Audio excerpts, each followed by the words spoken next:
In today's video, I'm going to teach you how to get a GitHub token. This process is straightforward and will only take around 5 minutes, so let's dive right in. First, you'll need to head over to GitHub's homepage. You can do this by opening your favorite web browser and typing github.com in the address bar. Once there, take a moment to familiarize yourself with the homepage if you're new to GitHub. The sign in button you'll need next is usually at the top right corner. Once you spot the sign in option, go ahead and click on it. This will lead you to the GitHub login page where you'll enter your username and password. If two-factor authentication is enabled on your account, be sure to have your authentication device nearby to complete the login process. After logging in, you'll find yourself at the GitHub dashboard. Here you'll see a range of options on the left-hand side. What you want to do next is navigate to the settings option, which will be towards the bottom of that menu.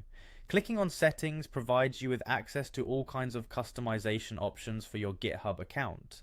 In the settings menu, look for the developer settings. This section is vital because it is where you'll manage your personal and OAuth apps, which includes generating tokens. Click on developer settings and you'll be directed to a more specialized menu. Within developer settings, there's an option called personal access tokens. Click on it and you might notice two categories, classic and fine-grained.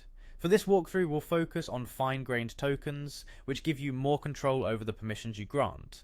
Click on fine-grained tokens. Now you are almost there, look for a button or link that says generate new token and click it. This is where you get to set the permissions and expiration for your token. Adjusting these settings allows you to grant access only to specific parts of your account, ensuring that the token only has the permissions it truly needs.